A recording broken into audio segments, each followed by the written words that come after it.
오늘 발표할 주제는 국방 분야의 인공지능 대응 동향이 되겠습니다.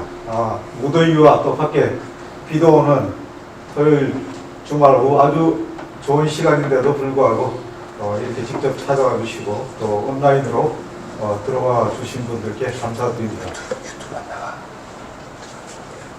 먼저 발표에 앞서 저에 대해서 간략하게 소개를 하고 발표를 드리도록 하겠습니다. 저는 육군사관학교를 82년도에 입학을 했습니다. 육사 42기로 졸업을 하고 교육 부분에서는 뉴욕 주립대에서 석사, 그 다음 조지아 공대에서 박사를 했고요. 군사 경력은 육사 전자공학과 교수위원으로 근무를 했었고, 그 이후 정보사와 이제 사이버사를 거쳐서 사이버 분야에서는 사이버 사령부 창설요원으로 사이버 사령부 초기부터 어느 정도 올 때까지 그렇게 이제 근무를 했었습니다. 저 경력을 이렇게 보면은 별로 AI하고 관계 없을 수도 있는데 제가 이제 AI에 관련된 첫 번째 접하게 된 것은 석사 과정을 가게 됐던 90년도에 이제 그때 당시는 뉴럴 네트워크라는 이름으로 아주 떠오르는 분야가 있다. 그래서 제가 아주 한참 젊을 때니까 열심히 한번 공부해봐야겠다 해서 아주 여기에 빠져서 한 2년 정도를 공부를 했습니다. 그리고 한국으로 다시 돌아오는 시기가 됐는데 이 공부를 계속 할까 안 할까를 고민을 하다가 저는 더 공부를 하는 게 어렵겠다 이렇게 생각을 이제 했는데 그 이유가 상당히 알고리즘은 좀 앞서 있었지만은 당시에 이 컴퓨팅 파워나 이런 것들이 도저히 이제 못 따라가니까 간단한 알파벳 하나를 인식을 하려고 해도 거의 하루 종일 PC를 돌려야 되는 이제 그런 환경이다 보니까 이걸 가지고 군에서는 바로 써먹기가 힘들겠다. 제가 완전한 학자라면 계속 공부하고 싶은 마음이 많이 있었는데 이제 군인으로 첨단 기술을 바로 적용해야 되는 어떤 그런 생각을 하니까 이거는 좀 힘들겠다 하고 사실은 그 이후에 박사과정을 할 때는 제가 이제 이동통신 쪽을 공부를 하면서 방향을 좀 전환을 했습니다. 그 이후에 제가 사이버 사령부에 있을 때 막 알파고가 나오는 이런 시기에 이제 사이버 쪽에서도 AI가 사이버전의 방어 또는 공격에 많이 활용될 수 있겠다 해서 국가적으로 또 군에 AI를 사이버전에 쓰기 위한, 사용하기 위한 그런 부분을 좀 상당히 주력을 하다가 그때 당시 이제 완전한 완성은 못 보고 내가 전역을 했고 그 이후에 전역을 해서는 현재는 민간 IT 기업에서 이 AI를 활용해서 이제 비즈니스를 하는 쪽에 연구개발과 또 글로벌 비즈니스를 담당하고 있습니다. 제 AI에 관련된 인연은 간단히 이제 이렇게 되고요. 오늘 발표드릴 순수는 전쟁에 이용 중인 AI 기술과 그 다음에 주요 국가의 AI 무기 개발 동향, 그 다음에 한국의 국방 AI 역량 강화 동향, 그리고 많은 이슈가 되고 있는 국방 AI 위험성과 글로벌 규제 동향, 이와 같은 주제를 가지고 발표를 드리겠습니다. 사실 아주 이 국방과 AI라는 자체가 상당히 광범위하고 또 다양한 주제를 담고 있기 때문에 좀 가볍게 다루기 위해서 준비를 했는데 많이 오셔가지고 제가 어떻게 많은 다양한 분야에 있는 분들의 이 흥미를 좀 채워줄 수 있을까 이런 고민을 이제 하면서 제가 준비한 발표를 좀 하도록 그렇게 하겠습니다. AI 전쟁의 도래 이와 같은 이야기가 금년도 2월 26일자 타임지에 이제 표지로 등장을 했습니다. 우크라이나 전쟁은 AI가 본격적으로 활용된 첫 전쟁이다. 그 다음에 전쟁도 기계 대 기계, AI 대 AI가 치르게 되는 순간이 이제 이미 도래했다. 이렇게 이제 타임지가 AI 전의 도래를 직접적으로 인정하고 이제 알리고 있는 이런 상황이 됐습니다. 우리가 그냥 좋게만 생각하고 있는 아주 신기하다, 유용하다라고 하는 것이 이제 전쟁에 등장했다라고 하는 것은 사실은 AI가 이제 전쟁의 승리를 가져다 주는데 결정적인 역할을 할 수가 있는데 그 이면에는 AI가 이제 산상에 직접적으로 활용이 될 수 있다라고 하는 의미가 또 같이 다가오게 됩니다. 그래서 이제 어떤 부분은 AI가 기술적인 그런 부분을 이제 넘어서 전쟁의 어떤 수단으로 사용이 되기 때문에 어떤 윤리적인 또 법적인 이런 능력까지 너무 짧은 시간에 이제 파고들었다. 그래서 이제 고민을 하지 않으면 안 되는 그런 시기가 되었다는 의미가 되겠습니다. 첨단 기술과 전쟁의 어떤 역사를 보면은 인류는 전쟁에서 활용하기에 최첨단 기술을 발전시켜 왔고, 그래서 대부분의 최첨단 군사 기술이 민간 기술로 이전되는 것이 이제 일반적인 그때까지의 추세였습니다. 대표적으로 우리가 사용하고 있는 인터넷, GPS, 이동통신 이와 같은 기술들이 원래 이제 군에서만 쓰기 위해서 개발이 됐다가 사실 민간으로 전환된 이런 기술에 속하는 것이고, 여기 있는 이동통신은 제가 이제 아까 말씀드렸는데 뉴럴 네트워크를 하다가 통신사로 이제 돌아서야 되겠다라고 하면서 이제 공부했던 내용 중에 하나가 당시에 이제 스펙트럼이라는 이동통신 어떤 통신 이론인데, 이것이 이제 CDMA이고 이것이 이제 우리나라에서 처음으로 상용화되고 이런 식으로 대부분의 이제 첨단 기술들이 군에서 사용됐던 것이 민간으로 이전되면서 또 많은 어떤 비즈니스화되고 그렇게 해서 이용이 되는데, AI 같은 경우는 어떻게 보면 역으로 이제 민간 기술이 군사 기술로 거꾸로 이용되는, 가장 첨단인 민간 기술이 군사 기술로 이용된 이와 같은 케이스가 되겠습니다. 그래서 이제 이런 책들이 나오고 하는 것은 어떻게 하면 AI를 전쟁에 잘 활용할까 하는 그런 시대가 됐다는 것을 이제 의미하고 있다고 볼 수가 있습니다. 그래서 이런 AI 기반 새로운 전쟁 양상에 대한 다양한 용어들이 나타나고 있는데, 하이퍼 전쟁, 알고리즘 전쟁, 모자이크 전쟁, 소프트웨어 증기 전쟁 이와 같은 형태로 다양하게 불리는데, 결국은 이제 AI가 접목된 새로운 전쟁이다라고 하는 이제 그런 의미가 되겠습니다. 첫 번째, 미국의 엘리엇 해병대 대장인 이제 존 앨런 장군 같은 경우는 이제 이런 부분을 하이퍼 전쟁이라고 이렇게 불렀는데요. 이분은 이제 해병대 나토 사령관까지 했는데 사성 장군임에도 불구하고 이제 사이버전이나 AI 이와 같은 첨단 전쟁 분야의 첨단 기술이 적용된 전쟁에 대해서 상당한 어떤 해박한 지식과 그 다음에 경험을 부여하면서 새로운 트렌드를 또 어떻게 보면 주도해 나가고 있는 그런 분인데, 이런 분이 이제 AI 기반 전쟁에 대해서 이렇게 용어를 별도로 정의를 하고 있다고 하는 것을 알 수가 있고, 이거는 제가 지난달에 아산정책연구원에서 사이버전 분야에 관련된 그런 포럼이 있었는데, 이때 또 한번 만났었는데 여전히 이제 이런 부분에 대해서 마이크로소프트와 같이 병행해서 이런 부분에 대한 준비를 많이 하고 있는 것으로 그렇게 보였습니다. 그 다음에 또 흥미로운 이야기는 이제 소프트웨어 디파인드 워페어에서 SDW라고 이렇게 이제 부르기도 하는데, 전쟁이 이제 결국은 소프트웨어로 프로그램 된 대로 전쟁이 되는 그런 시대가 올 것이다.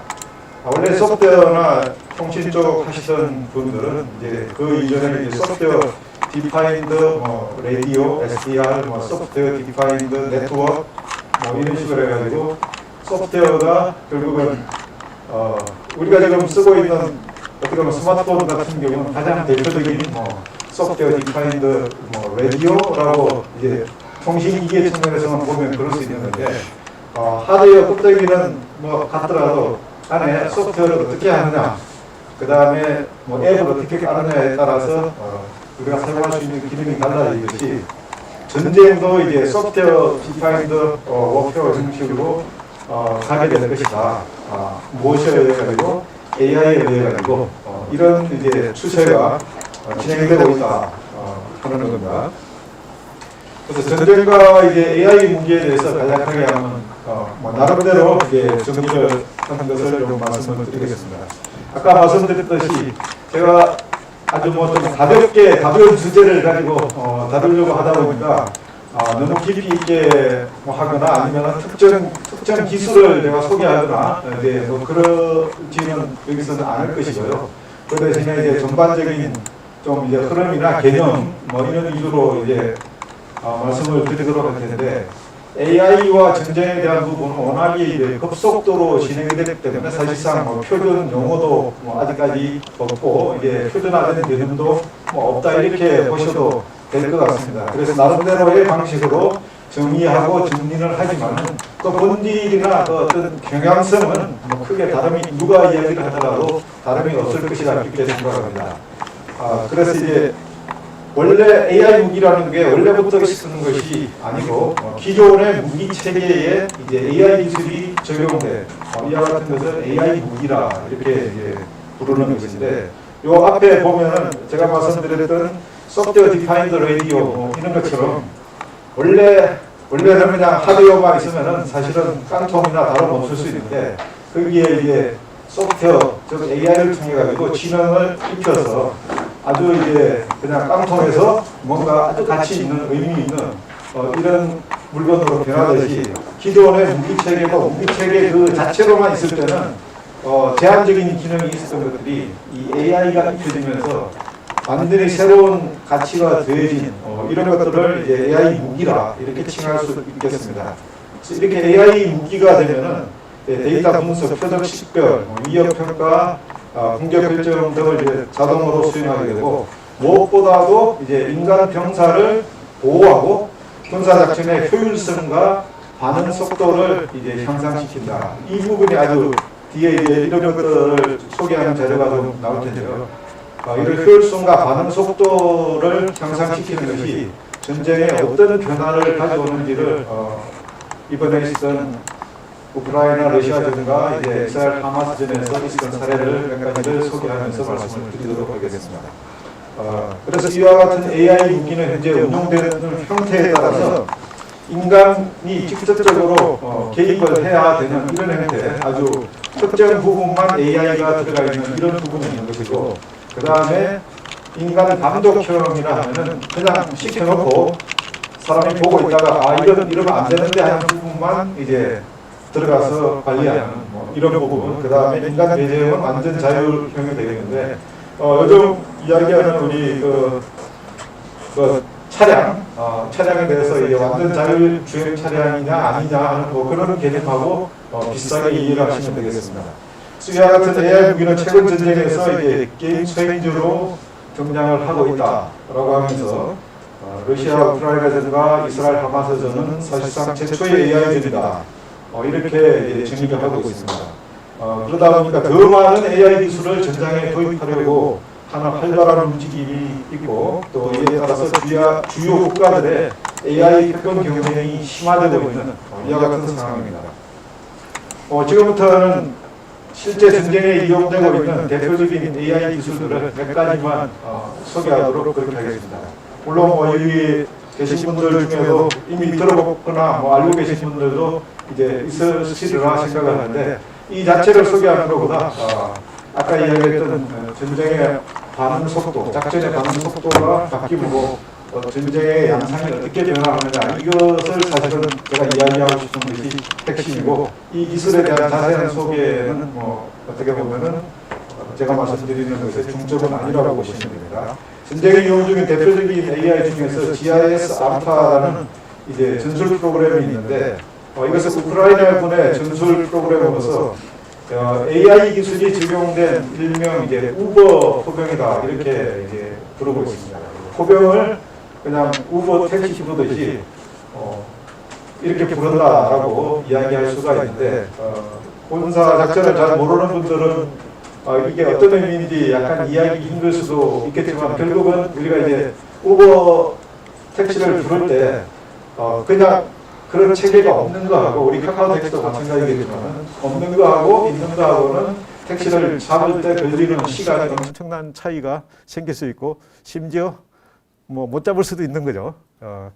전쟁에서 포병 사격을 하는데 상당한 많은 이제 시간 준비와 시간이 걸리는데 그 중에서 가장 대표적인 것이 이제 어떻게 보면은 표적을 식별을 하고 그 표적에 대해서 어떤 무기가 각각 어떻게 할당돼서 뭐 어떤 형태의 포를 쏠 것이냐 이게 이제 결정돼서 실제 진행되기까지의 이런 과정에 많은 시간들이 걸릴 수 있는데 이런 부분들을 아주 이제 이 AI 프로그램을 사용해서 줄여줬다라고 이제 하는데 그 이전에 한 20분 정도 걸리던 것을 20초에서 2분 정도로 이렇게 단축시켜줬고 이것은 실제 이제 우크라이나 군이 도하중인 러시아군 대대급 병력을 이제 전멸하는데 사용이 됐다 이렇게 알려져 있습니다.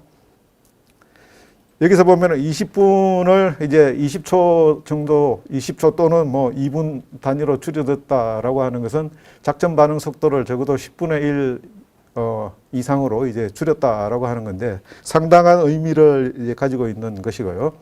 그 다음에 이제 표적 위치 식별인데 미국의 팔란티어라는 회사에서 제공한 종합 소프트웨어로 이 소프트웨어는 옛날에 이제 오사마 빈 라덴을 제거할 때 사용됐던 그런 것으로 알려져 있습니다. 일명 고담이라고 하는데 이것은 어떤 표적을 위치를 식별하기 위해서 그냥 특정 정보만 사용하는 것이 아니고 위성, 열감지, SNS, 뭐 정찰 드론 또는 스파이의 이런 정보까지 종합해 가지고 정확하게 이제 위치를 식별해주는 이와 같은 역할을 수행하는 소프트웨어가 되겠습니다.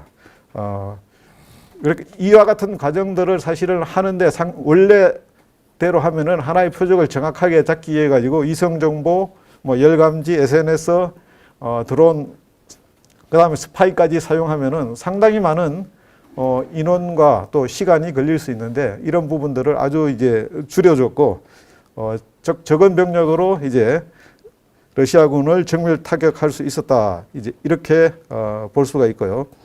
여기 보면 방금 이야기했던 팔란티어 이제 최고 경영자인데 우크라이나군 공격의 대부분을 팔란티어 AI 시스템이 책임지고 있다. 이 부분은 뒷부분에 가서 좀 더 설명을 드리겠습니다. 결국은 우크라이나가 이와 같은 AI 기술을 전쟁에 활용할 수 있게 된 것은 스스로의 능력보다는 이런 미국이나 주요 국가들의 도움이 있었기에 이제 가능했던 것입니다. 그 다음에 이제 메이번이라고 불리는 이와 같은 것인데 이 메이번에 대해서는 우크라이나 전쟁에서 구체적으로 어떻게 사용됐다라고 하는 그런 내용은 없지만은 메이번에 대한 소개는 좀 나와 있습니다. 이것은 이제 원래 미국 국방부에서 하던 프로젝트로 처음에는 구글이 이제 참여를 했어요. 구글이 참여를 했는데 구글의 어떤 회사의 그 어떻게 보면 그 기조에 맞지 않는다 해가지고 많은 직원들이 반발을 하자 이제 19년도에 구글은 이 프로젝트에서 빠지고 아까 이야기했던 팔란티어라는 회사가 이 주도를 해서 이 프로젝트를 이끌어갔고 그 다음에 이제 아마존, 뭐 마이크로소프트 등 이렇게 10개사가 참여했습니다. 방금 이야기했던 다양한 이런 정보들을 수집해가지고 이제 정확하게 표적의 이치를 찾아내는 그런 역할을 하는 것이 메이번이다라고 하는 것이고 미국은 이 메이번을 활용해서 이제 예멘의 로켓 발사대를 식별하고 수단의 내전 개입 등에 이제 사용한 것으로 그렇게 나와 있습니다. 그 다음에 이제 이스라엘에서 여기까지는 우크라이나에서 사용했던 것이고 이스라엘에서 사용했던 대표적인 AI는 이제 하브소라라는 이제 표적 생성형 AI인데 이것은 뭐 이스라엘 말로 보검이라고 이제 이렇게 부른다고 합니다. 근데 이것은 영상, 감청, 개인 또 집단 행동 패턴 등 다양한 경로로 수집된 데이터를 활용해서 표적 공격에 사용했는데 이것을 사용함으로 인해 가지고 표적의 생성 속도를 획기적으로 개선한 걸로 그렇게 되어 있습니다. 이전 체계에서는 300일 동안 뭐 거의 한 1년 동안이 되겠죠. 1년 동안에 뭐 50개에서 100개 이 정도 이제 표적을 만들어낼 수가 있었는데 하브소라를 쓰니까 10개 그러니까 10일에서 12일 동안 뭐 200개의 표적을 만들어낼 수 있었다. 이 정도로 표적 생성 속도를 획기적으로 향상을 시켰고요. 이렇게 표적이 생성되는 대로 바로 공격이 되니까 이것을 뭐라고 불렀냐 하면은 대량 암살 공장이라고까지도, 그러니까 완전히 한마디로 이제 표적을 생성해 가지고 때려서 표적 자체를 파괴하거나 사람을 또 살상하거나 하는 부분을 너무 짧은 시간에 이제 대량으로 할 수 있게 되다 보니까 마치 이것은 공장 아니냐, 공장라고 할 정도로 실제적으로 전쟁에 많은 활용이 됐고, 가치가 이제 좋게 또는 나쁘게 항상 같이 이제 붙어 있게 됩니다. 그래서 그러면 항상 제대로만 때렸느냐 하면 그렇지 않은 부분도 있었기 때문에 민간인 피해 등의 오류가 이제 있었다라고 불리고 있고요. 그 다음에 또 다른 것은 라벤더라는 표적 시스템인데, 이건 이제 이스라엘군 8200 부대, 아주 유명한 부대가 있습니다. 주로 이제 디지털 쪽에 첨단 기술을 군사적으로 활용하고 또 사이버전 분야에서도 아주 유명한 부대가 8200 부대인데, 이 8200 부대에서 개발한 걸로 이제 그렇게 되어 있습니다. 주요한 기능들은 이 사람에 대한 데이터를 가지고 이 사람을 점수를 매겨서 어떻게 보면 암살 대상자로 분류를 하는 이와 같은 역할을 하는 건데, 여기 보면 37,000명을 이제 암살 대상자로 분류를 했다고 합니다. 각 사람에 대해서 1에서 100까지 점수를 매겨가지고 서열순으로 이제 누구를 먼저 암살할 것인가, 이런 기능들을 했던 이제 소프트웨어인데, 좀 안타까운 것은 오인율이, 그러니까 오류가 한 10% 정도 이제 이렇게 난다고 합니다. 그러다 보니까 이렇게 분류되지 않은 사람도 잘못되면은 이제 암살 대상이 돼서 피해를 보는 이런 게 있었고, 그 다음에 이게 이제 그렇게 분류만 하면은 그 자체로 끝나기 때문에 이제 Where is Dead이라는 이런 이제 폭격 프로그램까지 연계를 해서 이제 결정적으로 암살을 결국 했다라고 하는 건데, 이게 좀 악의적, 좋은 방법일 수도 있지만 좀 악의적인 것은 이제 이 Where is Dead하고 해서 그 가족까지도 이제 한마디로 암살 대상에 집어넣는 이와 같은 일이 생긴 거죠. 그러니까 가족들까지도 데리고 있다 보니까 이 사람이 이제 집으로 들어가는 순간 거기에 이제 폭탄을 때린다, 이렇게까지 있기 때문에 공격자의 입장에서는 상당히 좋아 보일 수는 있으나 이제 어떤 윤리적으로 보자면은 상당히 문제가 될 수 있는 그런 부분입니다. 그런데도 이것을 또 어떻게 이야기하느냐 하면은 포괄적인 킬 체인을 구축했다, 이렇게 이야기를 하고 있습니다. 그래서 얘가 어떤 식으로 하느냐 하면은 그 암살 대상자가 좀 하급 전투원이다, 좀 낮은 계급의 간부다 이러면은 중간에 민간인이 한 15명, 20명 정도 있어도 그냥 한 명 죽이는 것이 나중에 우리 피해를 줄이는 걸 생각하면은 민간인이 이 정도는 죽어도 되는 거 아니냐? 그리고 고위급이라 하면은 정확한 계급은 없지만은 연관급 장교나 장군급이 된다, 이렇다면은 중간에 한 100명의 민간인이 죽는 일이 있더라도 얘는 잡아야 되는 거 아니야? 이 정도로 이제 설정이 되어 있다는 겁니다.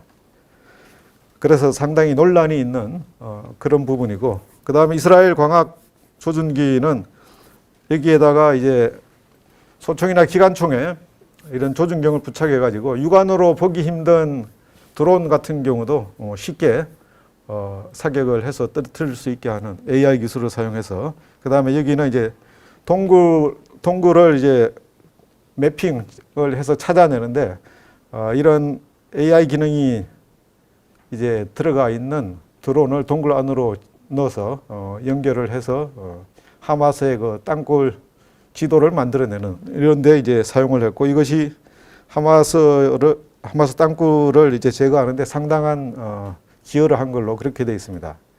그 다음에 이번에 가장 특징 중에 하나는 드론 전쟁이라고 이렇게도 부를 수 있는데, 이 드론에 의해 가지고 실제로 파괴된 우크라이나와 러시아군의 전차 숫자가 이렇게 되는데 대부분이 자폭 드론에 의해서 이제 파괴됐다라는 그런 이야기가 있고요. 그래서 역대 최대의 이제 드론 소모전이라고 불리고 있는데 거의 뭐 하루에 300대, 한 달에 10,000대 정도의 드론이 소모되고 있다. 예, 이렇게 돼 있고 드론이 우크라이나 입장에서 가장 또 유용했던 것 중에 하나는 러시아 본토를 사실상 여러 가지 이유로 우크라이나가 공격을 이제 못했지 않습니까? 뭐 미국이 또는 서방이 무기를 지원해 주면서도 러시아 본토는 공격하지 않는 조건으로 방어만 하는 조건으로 뭐 이런 식으로 이제 무기를 지원해 줬는데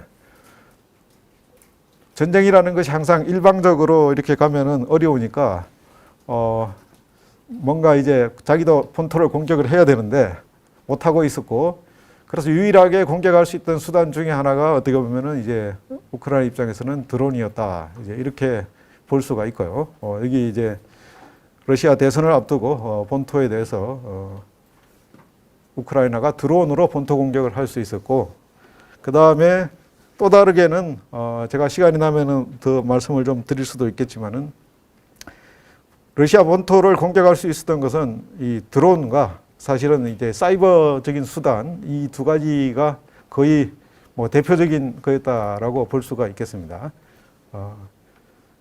사이버전적으로 일부 이제 한 부분이 있는데 그건 뒤에 잠시 시간이 되면 말씀을 드리겠습니다. 그래서 이 드론이 나오면서 결국 드론이 그냥 그 AI가 들어가지 않은 드론만 놓고 보면은 뭐 또 지금 AI를 소개하는 입장에서 큰 의미가 없을 수가 있는데 이제 그럴 리는 없기 때문에 AI가 이제 접목된 드론이 전쟁에 직접 이용되는 이런 그 상황이 우크라이나 러시아전에 있었고요. 이제 드론이 있으니까 이제 이 엔티 드론, 드론에 대응하는 이런 방법들이 나오게 되고 또 그게 나오다 보니까 그걸 그냥 해소하기가 어려우니까 AI를 적용해서 그 엔티 드론을 극복하는 이와 같은 기술이 또 적용이 되고 그 다음에 드론 각각 낱개를 가지고 처리를 하려고 하다 보니까 여러 가지 제한이 많다 보니까 그냥 군집 드론 형태로 그 다음에 거기다가 뭐 다양하게 이제 고성능 저성능 섞어서 뭐 이렇게 보내면서 공격 효과를 더하는 이런 방법들이 이제 이루어졌다 하는 겁니다. 대표적으로 드론이 초기에는 우크라이나가 절대적으로 이제 우세한 상황에 있어가지고 많은 우크라이나가 드론을 사용해서 효과를 거뒀는데 이게 시간이 좀 지나면서 이제 러시아의 반격에 의해 가지고 계속 뭐 흔히 하는 이야기로 팔이 떨어지듯이 그냥 떨어지는 이런 일들이 생겼습니다. 그 이유가 보니까 많은 우크라이나의 드론은 이제 원격 조정으로 사람이 이제 조정하는 건데 러시아는 전자전에 아주 뛰어난 그런 그 능력을 가지고 있습니다. 그래서 러시아는 그 제머 이제 전파 방해죠. 전파 방해기를 사용해서 우크라이나 드론에 대해서 이제 공격을 하니까 그 다음부터는 이제 힘을 못 쓰게 되고 그래서 이제 나오는 게 제어 신호가 이제 제명에 의해 가지고 방해를 받으면은 AI 기능을 심어 가지고 그때부터는 AI가 스스로 정해준 표적을 찾아서 가서 임무를 수행하는 그런 형태로 이제 바뀌었다라고 해서 다시 전세가 좀 뒤집어지는 그와 같은 것인데 결국은 AI가 드론에 접목됨으로 인해 가지고 이제 그것이 가능했던 것입니다. 그리고 이제 드론 공격의 효과를 더 나타내기 위해 가지고 군집 드론을 또 활용을 해서 기본적인 드론의 방어 체계 자체를 이제 허물거나 아니면은 군집 드론은 워낙에 이제 수많은 드론을 한꺼번에 이제 띄우다 보니까 대응하는 쪽이 거기에 일일이 뭐 어떤 경우는 포를 쏘기도 하고 뭐 다양한 방법이 있겠지만은 대응하는 쪽이 포 한 발보다 드론 하나가 워낙에 싸기 때문에 그냥 상대의 어떤 그런 탄약을 소모시키거나 하는 그런 역할까지도 사실은 할 수 있었기 때문에 아주 좋은 방법으로 많이 활용이 됐습니다. 그 다음에 이제 이건 뭐 그 자체로는 크게 의미가 없을 수 있지만은 우리가 이제 이 AI 무인 체계를 보는 관점에서 이 한 사건을 제가 소개를 드리는데, 드론과 로봇이 지들끼리 전투를 한 뭐 최초의 사례다, 이렇게 이제 평가받고 있는 사건이 하나가 있었는데요. 여기에 이제 러시아의 그 로봇입니다. AI 기반 이제 로봇인데 주로 부상병을 이제 실어 나르거나 뭐 탄약 물자 등을 실어 나르는 이런 건데, 우크라이나 쪽에 드론이 이제 얘가 들어옴으로 인해 가지고 우크라이나의 전세에 좀 많은 영향을 미친 뭐 그런 부분들이 있어요. 여기에도 그 제모도 들어가 있고요. 그러다 보니까 얘를 어떻게든 뭐 잡아서 이렇게 처리를 해야 되겠다 하는 과정에서 이제 우크라이나군 드론이 얘를 보고 그 다음에 찾아가서 얘를 이제 자폭해가지고 파괴시킨 이와 같은 일이 있은 건데, 그 이전에 보면은 드론이 주로 이제 그 뭐 전차, 사람이 몰고 있는 전차를 폭격을 하거나 뭐 어떤 것들은 보면은 참호 안에 있는 병사한테 뭐 수리탄을 떨어뜨리거나 뭐 이런 행태에서 드론 조종도 사람이 하지만은 실제 그 표적도 뭐 사람이 운용하고 있는 이런 차량이나 뭐 전차나 이런 데 이제 공격이 됐는데, 여기서는 로봇, 즉 무인 시스템에 대한 공격을 이제 드론이 했다. 이것이 이제 어떤 의미를 가지냐 하면은 앞으로는 전쟁이 아까 뭐 저희 같이 미리 만났던 분들끼리는 이야기를 잠시 하긴 했었는데, 이제 기계와 기계가 자기들끼리 이제 한마디로 전투하는 그런 세상이 올 건데, 이것이 거기에 예고편이 아니냐 하는 이제 그런 의미가 있습니다.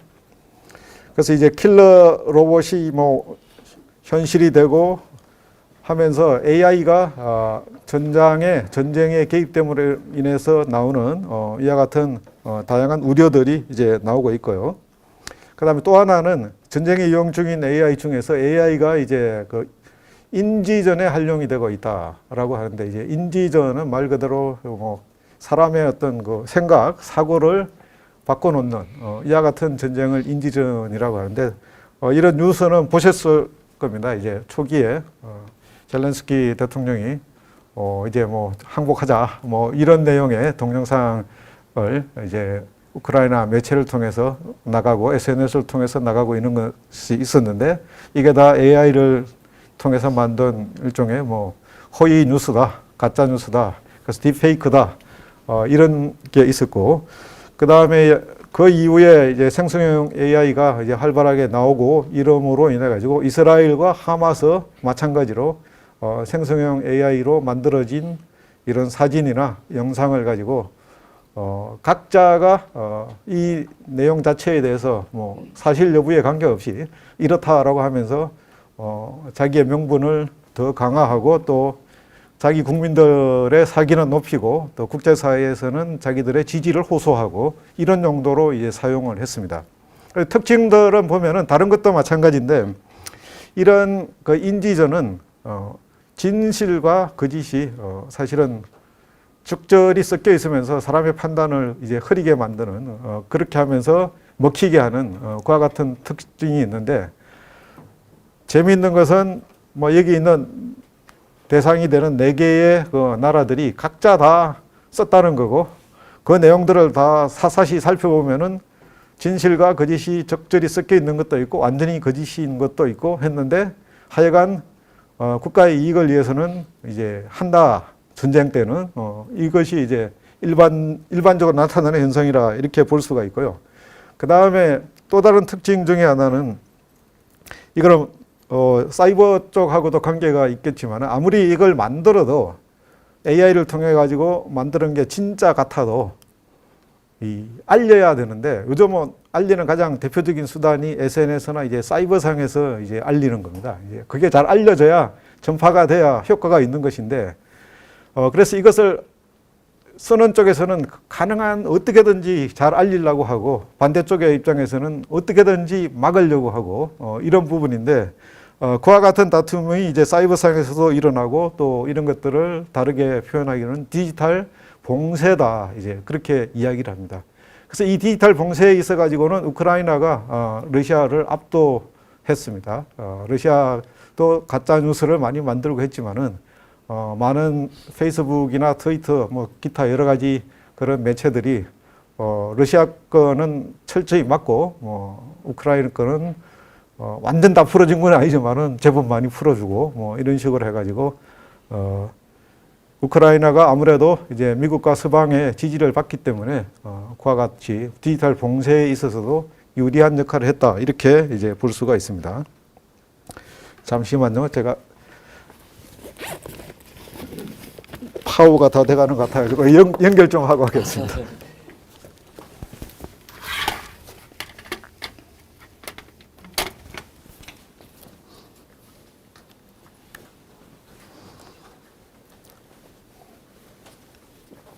예, 다음은 클리어뷰 AI라는 것인데 이것은 우크라이나의 이제 20억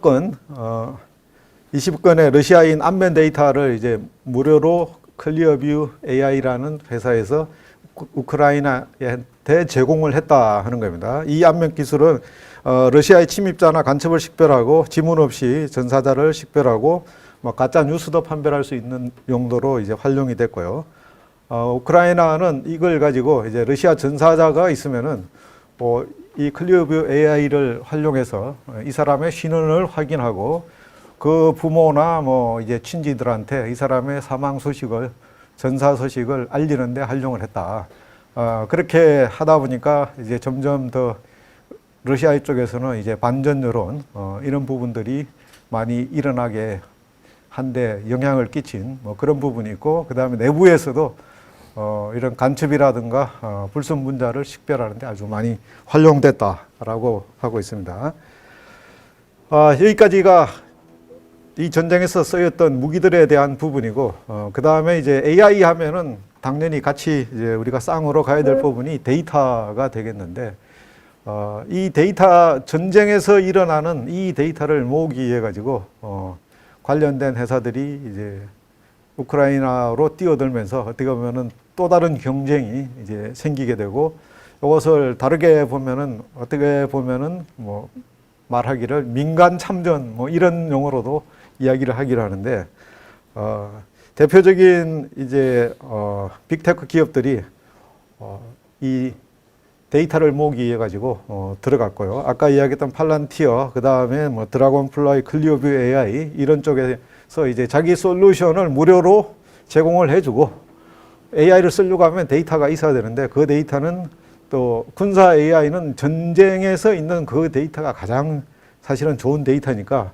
이것을 평시에는 그 다음에 일반적인 나라에서는 도저히 이제 얻을 수가 없는 데이터이기 때문에 무조건 들어간다. 그 다음에 들어가서 필요하면은 무료로 자기 서비스를 제공해 준다. 그러면은 데이터는 쌓이게 된다. 뭐 이렇게 해서 아주 많은 기업들이 들어가서 데이터를 찾고 그 다음에 자기네들의 그 AI 솔루션이 진짜로 전장에서 유용하게 쓰이는가 검증도 해야 되고 이런 용도로 들어간 것이고 우크라이나 입장에서 볼 때는 자기네는 이런 게 없는데 이런 글로벌 AI 회사들이 들어와서 자기들을 위해서 해주겠다고 하면은 그 다음에 아까 말씀드렸던 것처럼 이렇게 해서 작전 반응 속도를 엄청 빨리 높여주고 그 다음에 클리어뷰 AI 같이 내부에서 막 간첩도 식별할 수 있게 해주고 이러면은 마다할 이유가 없기 때문에 이와 같은 것들이 서로 잘 맞아가지고 현재 이제 이렇게 되고 있다라고 하는 것이고 안타깝게 한국은 우크라이나에 이제 입국하는 것조차 막아 놓은 상태입니다. 그래서 뭐 제가 알기로는 특별히 뭐 어느 회사가 뭐 우크라이나에 이런 데이터를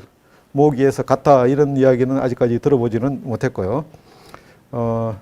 여기 이제 참가한 회사 중에 하나인데 여기 이야기는 아주 의미가 있는데 누구나 같은 인공지능 엔진을 사용할 수 없다. 유일한 차별점은 여기에 얼마나 좋은 데이터를 입력할 수 있는지에 달렸다. 이게 이제 가장 적합한 말 같고요.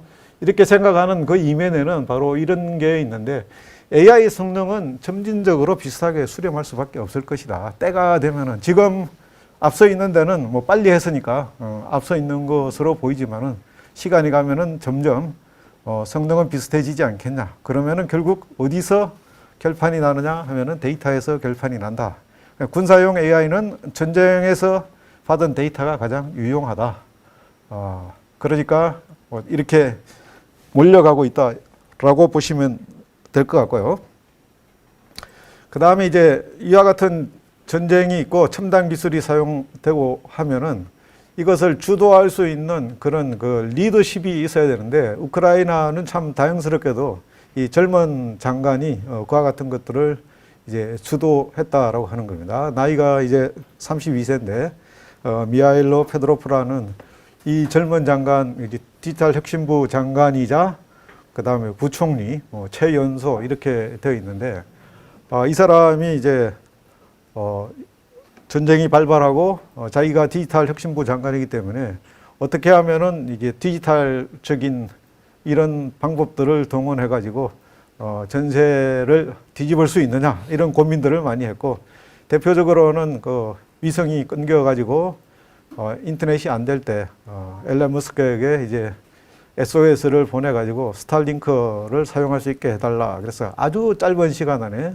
그것을 사용할 수 있게 했을 뿐만 아니고, 이제 사이버전 분야에서 엄청나게 밀리다 보니까 원래 우크라이나가 전쟁 발발하는 해에 사이버 사령부를 창설을 하려고 했는데 창설도 하기 전에 이제 전쟁이 일어나 버렸고, 그러다 보니까 조직적으로 대응하기가 어려운 그런 상황인데, 자기 힘으로 안 되다 보니까 이제 자기 국민들뿐만 아니고 전 세계에 SNS를 날려서 일종의 그 IT 아미라는 이런 일종의 아주 간단한 명령만 수행하면은 사이버 공격을 할 수 있는 그런 체계를 구축을 해가지고 사람들을 모았는데, 무려 전 세계에서 지원한 사람들이 30만 명이 됐고, 이 사람들을 또 잘 지휘 통제, 뭐 군사용으로 하면 지휘 통제인데 잘 관리하고 뭐 조정을 해서 그 중에 많은 사람들을 동원을 해서 이제 러시아에 대한 디도스 공격이라든지 사이버 공격을 감행하게 했던 그와 같은 역할을 했습니다. 그래서 이와 같은 이 AI 쪽도 마찬가지 비슷한 맥락에 있는 부분이기 때문에 이 사람이 주도해가지고 아까 이야기했던 그런 그 글로벌 AI 기업들을 우크라이나로 들어오게 하고 또 활동하게 하고 데이터를 모으고 이런 부분도 했었고, 그 다음 사이버 공격을 당하기 전에 원래 이제 국가의 주요한 DB는 국가 밖으로 가지고 못하게 하는 것이 원칙이고 법입니다. 뭐 이를테면은 어떤 이 토지나 뭐 주택과 같은 등기 뭐 이런 DB가 없어지거나 뭐 왜곡 또는 변조되면은 엄청난 사회적인 혼란이 있기 때문에 그런 것들을 못 갖고 나가게 하는 것이 원칙인데, 전쟁을 예상을 하고 이 사람은 미리 이제 법까지 바꿔가지고 주변국으로 국가의 주요 데이터를 이제 옮기고 이중화하고, 그렇게 해서 사이버 공격을 당하거나 포격을 당했더라도 우크라이나가 정상적인 국가의 기능을 유지할 수 있게 그렇게 한 성과가 있습니다. 상당한 그 능력을 가진 사람인데, 이와 같은 첨단 기술이 이용이 되고 또 이와 같은 기술이 전쟁에 이용되고 하는 부분에서는 이런 디지털 리더십이 많이 필요하다라고 하는 말씀을 드리고 싶고, 제가 이제 4월 달에 이 디지털 혁신부에서 소속이면서 그 차관인 분이 국내 회의에 와가지고 저랑 한번 만난 적이 있는데, 이 장관을 아주 그 차관은 물론 이 장관보다 훨씬 나이도 많고 그럼에도 불구하고 그 나이 많은 차관이 젊은 장관을 아주 그 존중하고 존경하면서 상당히 자랑스러워하는 이제 그런 모습을 봤었습니다. 상당히 의미 있는 그런 일로 생각이 되고요. 지금부터는 좀 빨리 진행을 하겠습니다. 팔란티어라는 이와 같은 회사가 대표적인 그 AI, 군사용 AI 회사다 이렇게 보시면 되고, 가장 대표적이기 때문에 하나만 그냥 말씀을 드렸고요. 그다음에 AI가 바꾼 이제 전쟁 양상을 보면은 위기가 기술의 수용 속도를 가속화했다. 이 말은 무슨 말이냐면은 보통 이제 군에서 어떤 새로운 기술이나 어떤 무기가 이제 군대 이야기를 하면 전력화라고 하는데 이제 실제 전쟁에 사용될 수 있게 하는 데는 상당히 오랜 시간이 걸립니다.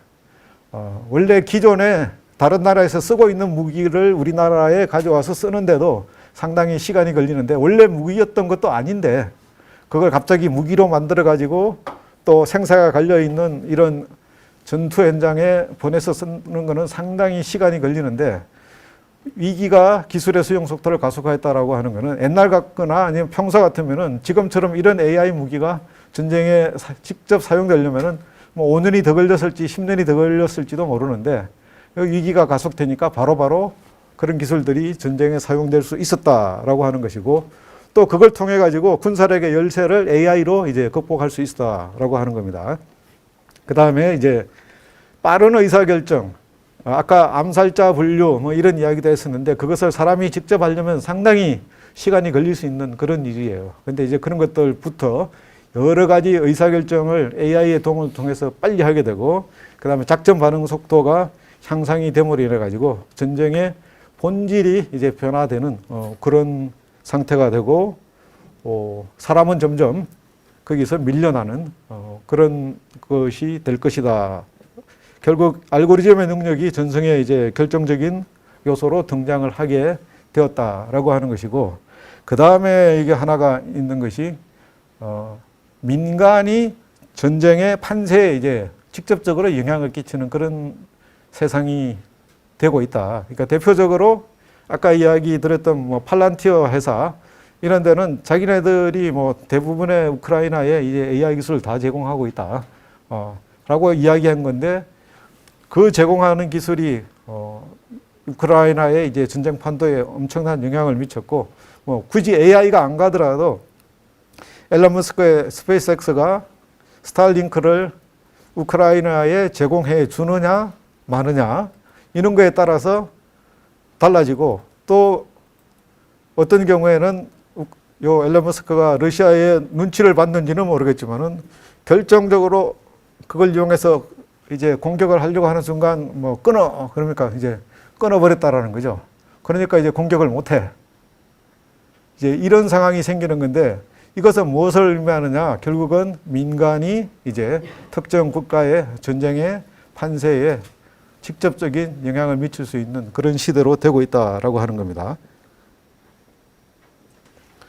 자, 그 다음 이제 시간이 제한이 돼 있기 때문에 제가 여기를 소개하는 것이 사실은 좀 메인이고 뒤에 부분은 그냥 시간이 되는 범위 내에서만 간략하게 소개를 드리겠습니다. 각 국가별로 이제 어떻게 개발되고 있고 한국은 또 어떻게 하고 있고 그 다음에 또 핵심 문제 중에 하나인 이제 규제, 위험성과 규제 뭐 이 부분이 남은 이야기인데 빨리 한번 진행을 하겠습니다.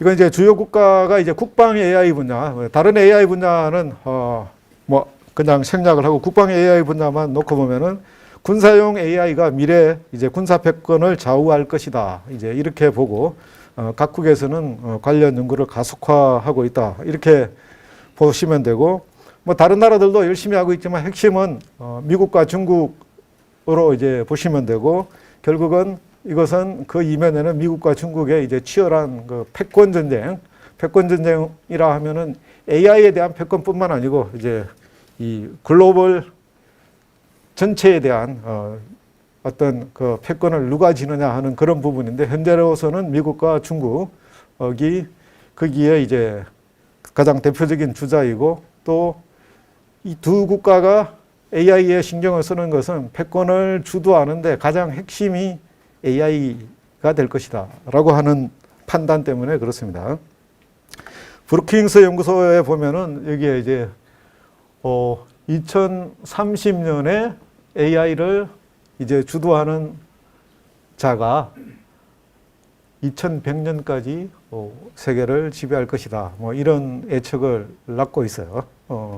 물론 뭐 미국의 어떤 그런 트렌드를 서포트하기 위해서 나온 이야기일 수도 있는데 대표적으로 미국이 이제 중국을 이제 견제하는 것은 중국의 입장에서도 미국을 따라올 수 있는 가장 대표적인 수단이 AI다, 군사 부분에서. 그러면은 어떻게 해야 되느냐? 미국은 중국이 AI 강국이 되는 것을 막아야 되는 겁니다. 국제적인 구조가. 그렇게 돼서 지금 대표적으로 나타나고 있는 것은 미국이 이제 중국에 대한 반도체 수출을 이제 금지하고 관련되는 장비 수출까지도 막았는데, 이게 어떤 효과를 나타내느냐 하면은 보시다시피 뭐 상당 부분 많은 이런 효과를 나타내고 있다라고 이제 볼 수가 있습니다.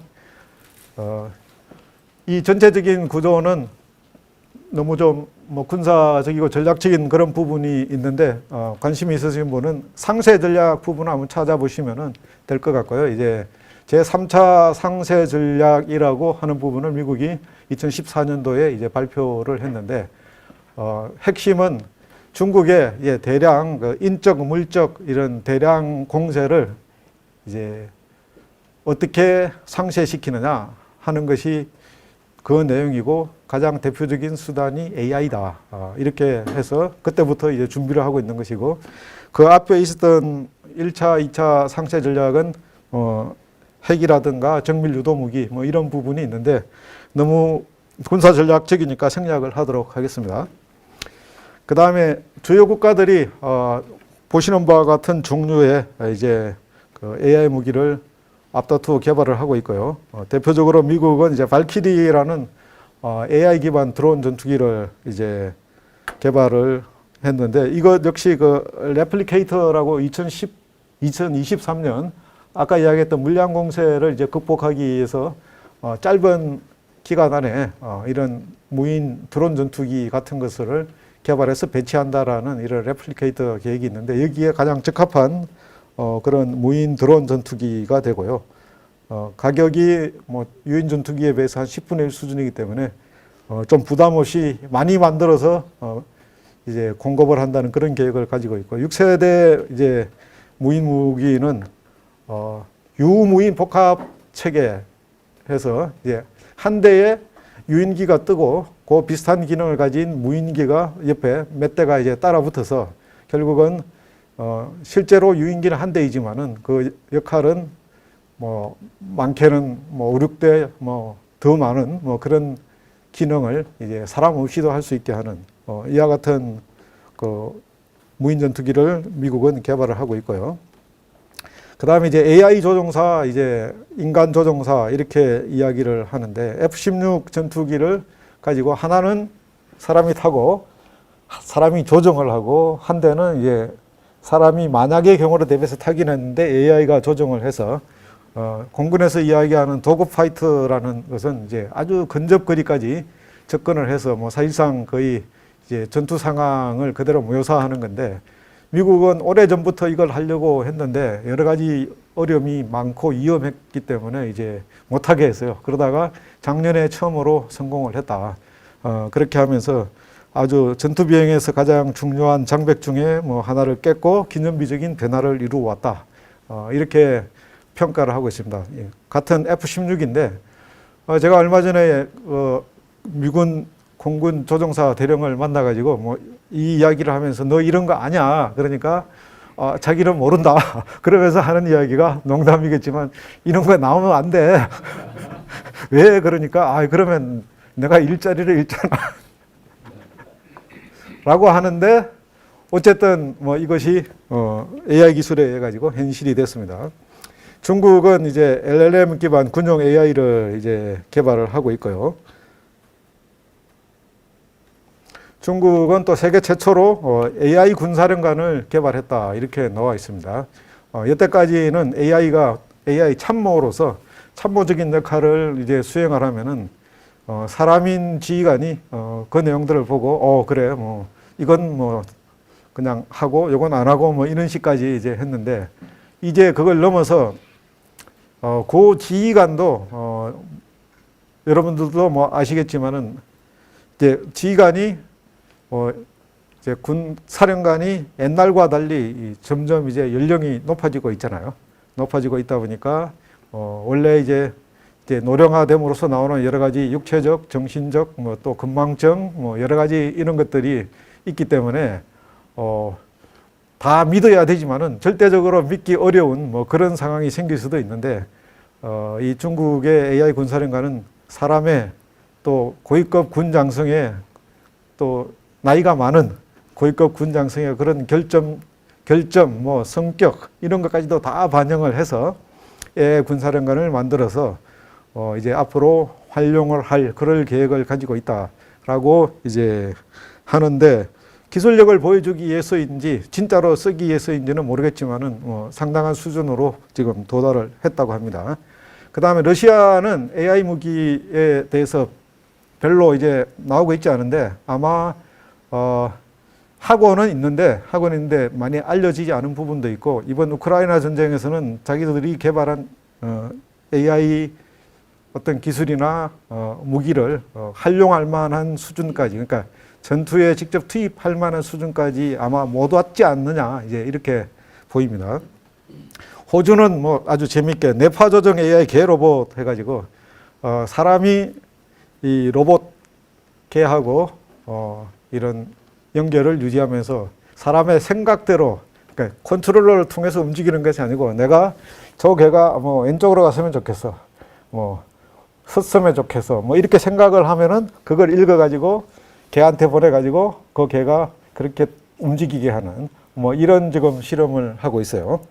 어떻게 보면 엉뚱하게 보이기도 하고 잘 되면은 뭐 상당히 좋아 보이기도 하고 그러니까 나쁜 생각을 하면은 얘가 나쁘게 움직일 것이고 뭐 재미있는 생각을 하면 재미있게 움직일 것이고 뭐 이렇게 보면은 괜찮은데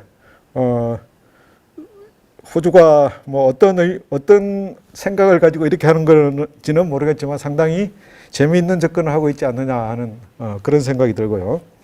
북한은 AI 기술이 전혀 없는 것은 아니고요. 그 이전부터 주로 이제 그 바둑 그 다음에 이제 얼굴 인식 기능, 일부 번역 이런 부분에서 상당히 이제 기술이 있는 걸로 그렇게 나와 있는데 이 부분은 결국은 AI 중에서 보면은 어떤 알고리즘적인 부분에서 특정 영역, 얼굴 인식이나 바둑과 같은 이런 데서는 좀 앞서가 있는 부분이 분명히 있지만은 전반적인 인프라나 뭐 반도체나 전력이나 이런 요즘에 맞는 그런 트렌드를 고려해서는 아직 북한이 AI에 대해서 뭐 수준에 도달했다고 보기는 어려움이 있고요.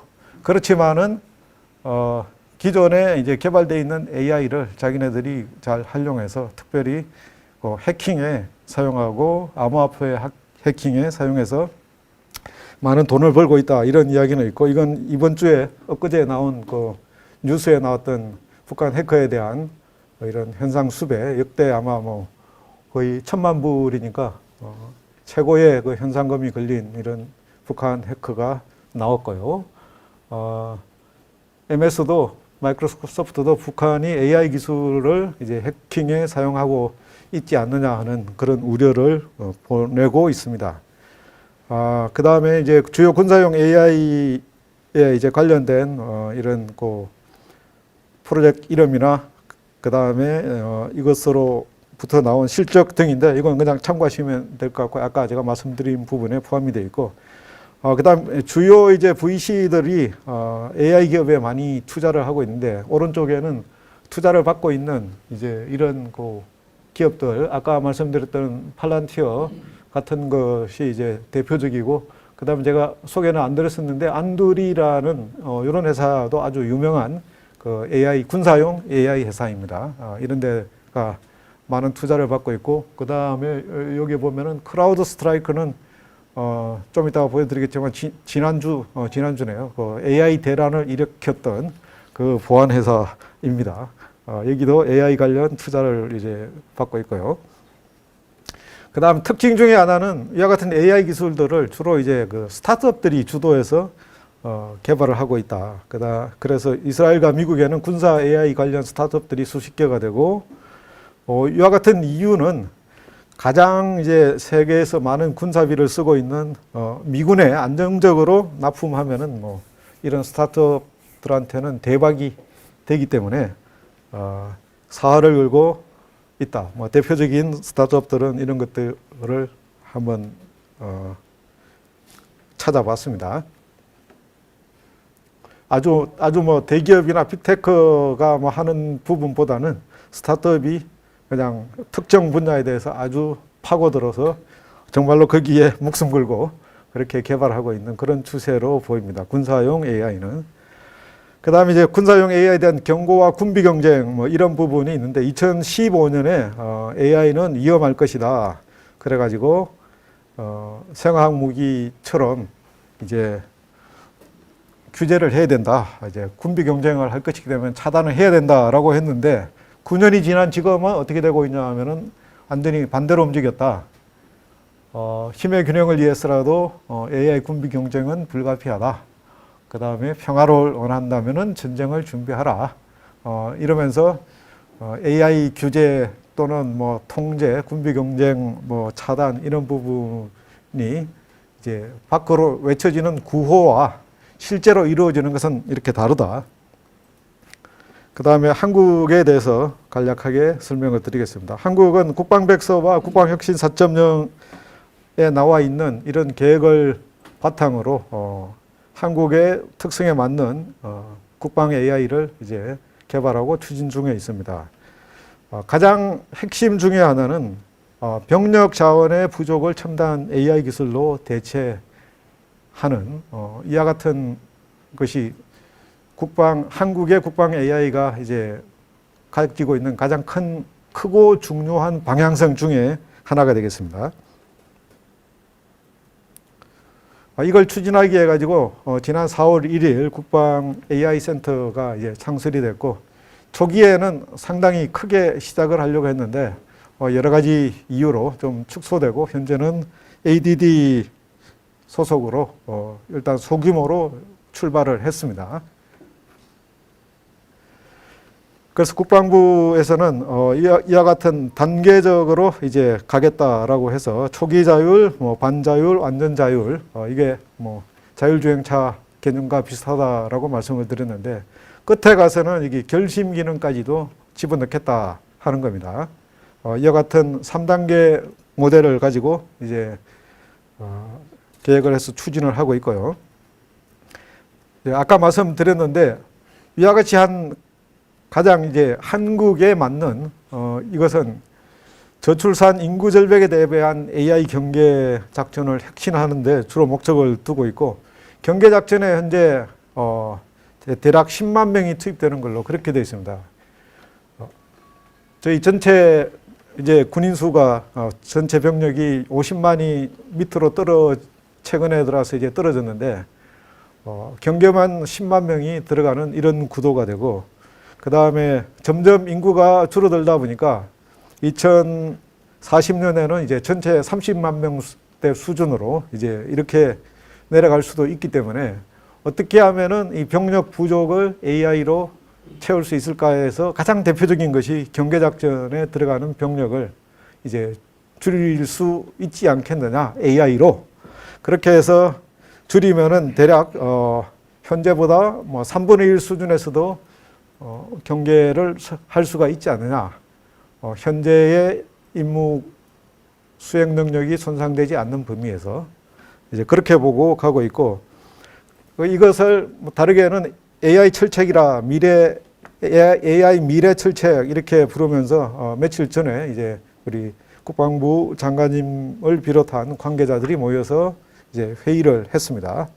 회의를 했고 현재는 육군 보병 5사단에서 여태까지 많은 준비를 했어요. 한 2년 정도 많은 데이터들을 이제 모아서 현재는 200만 이제 군 관련 데이터 200만 개, 그 다음에 사단 실지형 데이터를 20만 개 정도를 2년 동안 열심히 그야말로 이제 이건 뭐 노동을 해야 되는 거죠. 데이터를 모으기 위해서는 노동을 해서 모았고 7월 달부터 이제 시범 운용을 해서 내년 연말까지 시범 운용을 하고 2030년까지 이제 정식 운용을 목표로 해서 가고 있는 프로젝트이 이제 AI 미래 철책 이런 프로젝트입니다.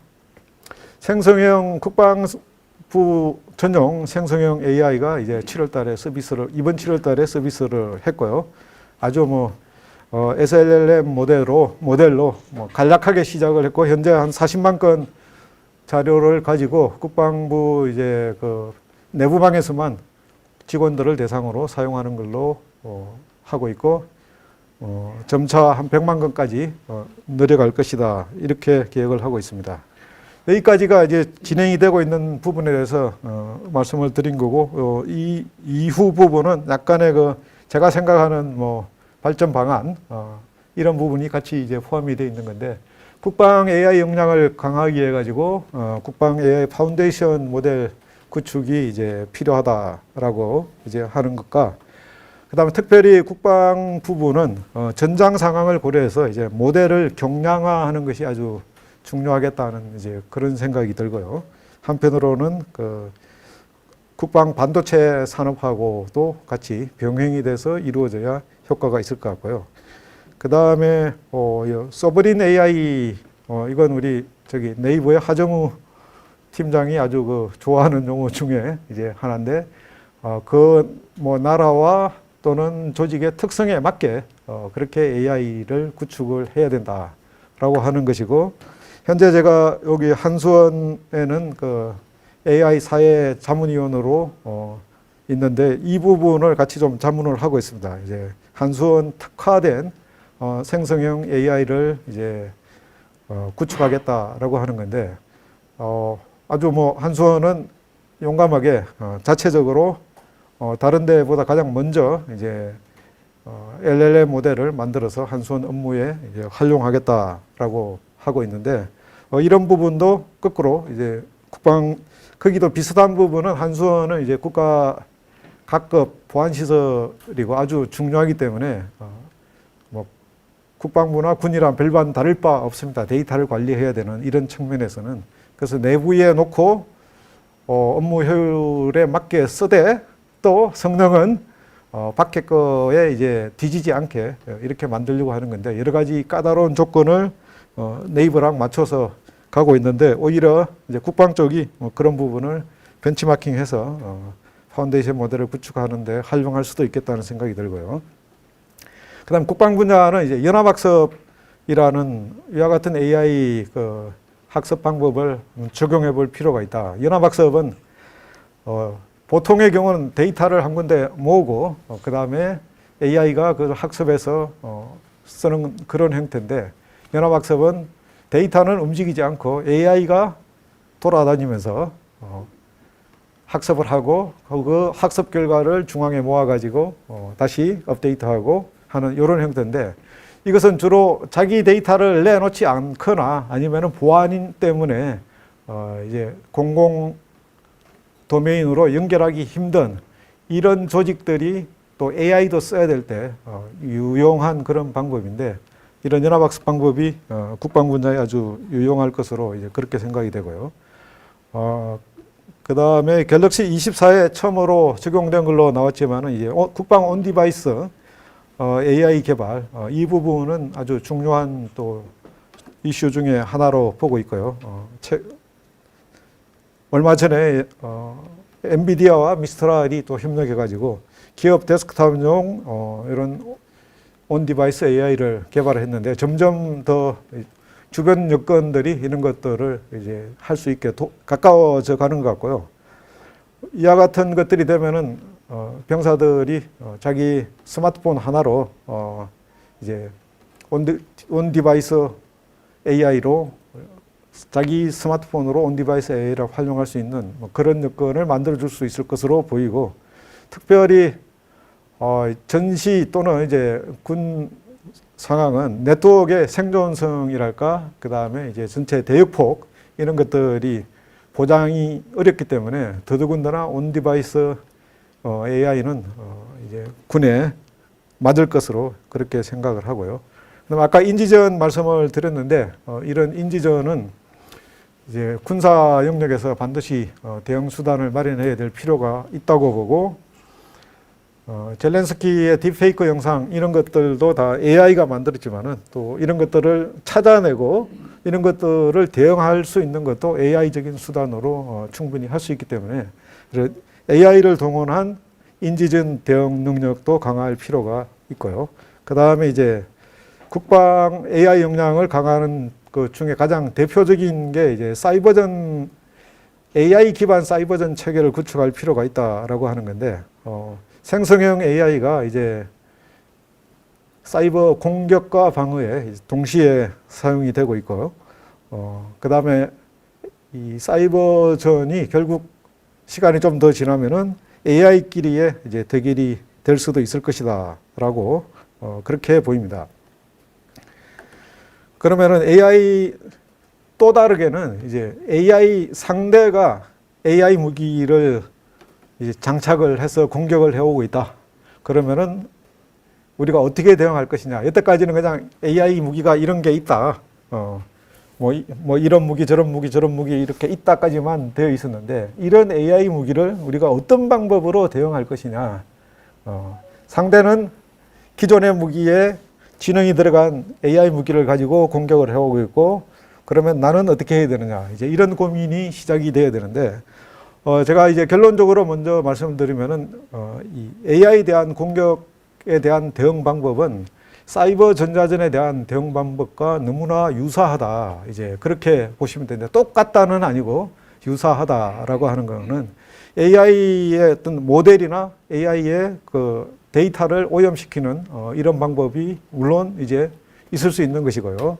그 다음에 물리적으로는 그와 같은 AI 인프라를 이제 뭐 타격을 할 수 있으면은 타격을 하면 좋겠지만은 그건 어려운 부분이 있을 수 있고, 이럴 때 이제 EMP와 같은 이제 전자적 무력화 이것이 이제 가능할 수가 있고, 그 다음에 AI 무기들도 GPS를 사용하거나 뭐 또 다른 신호들을 사용하기 때문에 그런 위장 표적, 뭐 허위 표적, 뭐 기만 표적, 기만 신호 이런 것들을 이제 발생을 시켜서 물리적으로 대응을 할 수도 있고요. 그 다음에 사이버적인 방법으로는 AI 체계가 결국은 사이버 공간에서 돌아가기 때문에 그와 같은 AI 인프라를 사이버적인 공격을 통해서 어떻게 보면 마비 교란 파괴 또는 그런 데이터들에 대한 뭐 이조 변조, 그다음 AI 모델 자체를 또 뭐 해킹해서 그 기능을 역이용하는 이와 같은 방법들을 통해 가지고 할 수 있겠다라고 하는 건데, 이 부분은 AI가 급격히 이제 위협이 되다 보니까 어떻게 대응할 것인가라고 하면서 체계적인 어떤 준비를 가지고 하고 있는 그런 시점은 아닌 것 같고요. 그냥 제가 나름대로 생각해서 이런 부분이 필요하다라고 생각돼서 한번 정리를 해본 거고요. 곧 아마 구체적인 방안이 나올 수도 있을 것 같습니다. 그 다음에 이거는 이제 우크라이나전에서 나왔던 그런 것들을 참고를 해서 결국 AI와 사이버전은 같은 맥락에 있기 때문에 이런 랜섬웨어 등 파견 공격을 통해 가지고 AI 체계가 돌아가는 뭐 어떤 하드웨어나 이런 그 하드디스크나 뭐 이런 것 자체를 파괴하는 이런 방법들에 대한 공격이 있을 수도 있고요. 그 다음에 생성형 AI 해킹 도구가 나와서 지금 뭐 사용이 되고 있는데 아주 저렴하게 웜GPT나 프로GPT 같은 생성형 AI를 기반으로 한 해킹 무기가 지금 보급이 되고 있습니다. AI와 사이버전은 뭐 어떤 관계일 수 있냐라고 하는 부분에서 작년도에 이제 사상 최대의 AI 해킹이라면 AI를 가지고 해킹을 한다가 아니고 이 부분은 LLM 모델이 흔히 이야기하는 LLM 모델에 대한 제일 브레이커, 원래 뭐 대답 안 해야 되고 말 안 해야 되는 거를 말을 하게 만드는 이런 대회를 했는데 미국 백악관이 주도로 해서 했고, 근데 상당수가 이제 제일 브레이커에 성공을 한 그런 사례가 있습니다. 그리고 올해는 거꾸로 이 AI 기능을 이용해서 국가 주요 기반 체계의 사이버 보안 그 취약점을 찾아내는 그런 대회를 곧 할 겁니다. 이렇게 AI와 사이버전은 이제 거의 뭐 뗄래야 뗄 수 없는 관계가 되고 있습니다. 그 다음에 아까 온 디바이스 AI도 말씀을 드렸는데, 이제는 우리가 사용하고 있는 이 스마트폰이 결국은 어떤 특정 시점이 되면은 이 무기화될 수 있다. 원하든 원치 않든. 그러니까 아주 이번 우크라이나에서는 이렇게 아주 단순한 기능만 가진 앱을 일반 시민들한테 제공해주고 우리가 이 시점에 뭐 이런 메시지를 가면 여기를 누르시오. 그러면은 이제 디도스 공격이 되는 러시아에 대한 디도스 공격이 되는 뭐 이런 형태의 이제 그 스마트폰을 이용한 사이버 공격을 했었는데 또 다르게는 이제 스마트폰을 온 디바이스 AI를 이용한 또 다른 형태의 이제 무기가 될 수도 있다 이렇게 보고요. 그 다음에 사이버 전하고 비슷하기 때문에 이런 부분은 이제 망분리를 잘 해야 되는 그런 부분, 그 다음에 무기 체계에 대한 사이버 보안을 신경 쓰듯이 무기 체계에 대한 AI 보안을 많이 신경 써야 된다 이런 말씀을 드리고 싶고요. 그 다음 이제 사이버 보안 분야에 이제 요즘 떠오르는 트렌드 몇 개를 이제 소개를 드리겠습니다. 제로 트러스트는 아무도 믿지 말고 이제 재검증한다. 그냥 군대로 떼이자면은 이병소만 들어가면은 모든 건물을 다 출입할 수가 있었는데 옛날에는 이제는 이병소 들어갈 때 따로 건물 A에 들어갈 때 따로 그 건물에 있는 사무실 하나 들어갈 때 따로 각각의 어떤 보안 절차를 거쳐야 된다. 아무도 믿지 말고 모든 것을 다 검증하라라는 이런 형태의 이제 개념이 보안에 적용이 되고 있고요.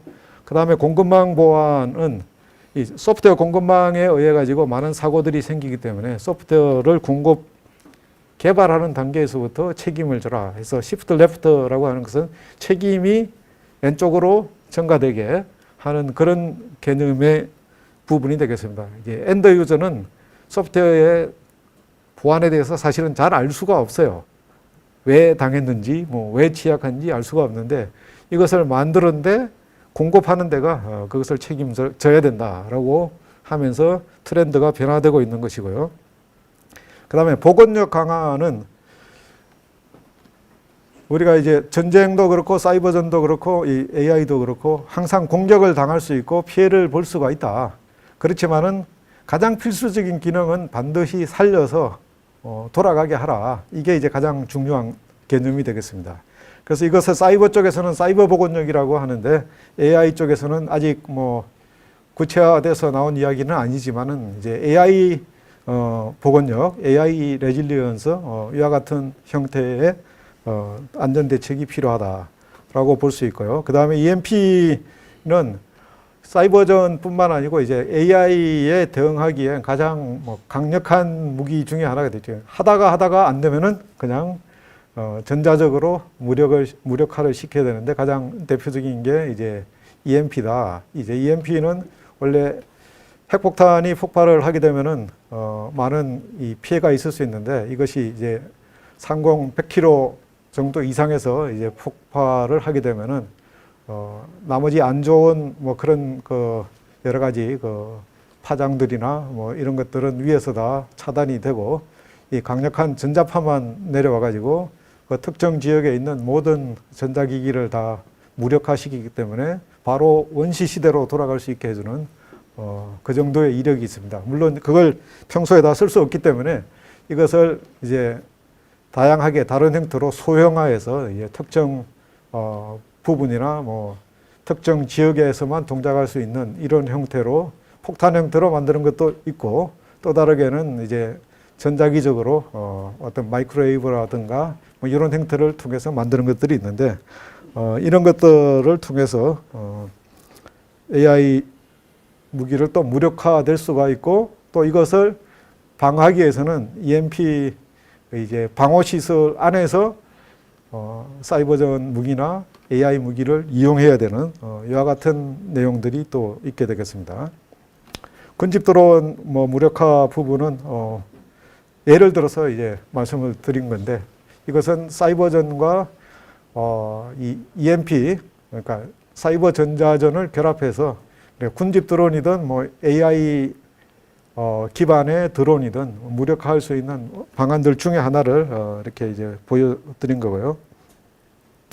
그 다음에는 이제 규제 부분인데 시간이 한 5분밖에 안 남았으니까 짧게 하겠습니다.